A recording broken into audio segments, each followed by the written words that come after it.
ګرانو کتونکو السلام علیکم. زه محمد سلمان همدرد د حق غږ پښتو چینل خبري لنډیز کې ستاسو قربا اوس تاسو په امر اړوند د مهمو خبرونو لنډیز. افغان حکومت وايي د پاکستان خلاف د افغانستان خاوره د کاریدو ادعا بې بنسټه ده. افغانستان د بهرنیو چارو وزارت وايي د حقیقتونو د روښانه کولو لپاره د یو نړیوال باصلاحیته پلاوی وټاکل شي. د افغانستان د بهرنیو چارو وزارت د پاکستان د پوځ ویان ادعا چې ګواکې د افغانستان خاوره د پاکستان په خلاف کارول کیږي په کلکه رد کړې او هغه یې بې بنسټه وبلل.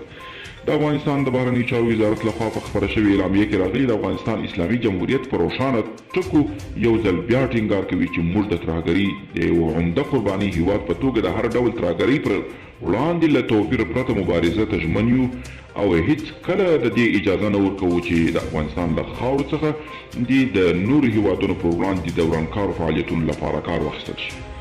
د امریکا پخوانی ولسمشر بارک اوباما وایي د ټرمپ د واکمنۍ پر مهال په امریکا کې نفاق او فاصلې ډېرې شوي دي. د ده په وینا د ټرمپ سیاست او د ده له لیونتوب ډکه څرګندونو سره د ځینو رسنیو همغږۍ د دې سبب شوی چې د امریکایي ملت ترمنځ تر بل هر وخت واټن رامنځته شي. هند وایي له ترهګرو ډلو ملاتړ نه کوي او په دې اړه د پاکستان ادعا بې بنسټه ده. د هند بهرنیو چارو وزارت ویان ویلي دي چې ټول نړۍ ته معلومه ده چې ترهګر چیرته دي او څوک یې ملاتړ کوي. د ده په خبره ترهګري ډلې په پاکستان کې روزل کیږي او د ترهګرۍ کارول د پاکستان د بهرني سیاست یوه برخه ده. او د پاکستاني رسنیو د راپورونو له مخې د سوداګرۍ په برخه کې د عمران خان سلاکار عبدالرزاق داود چې د پلاوي مشري کوي کابل ته سفر لري.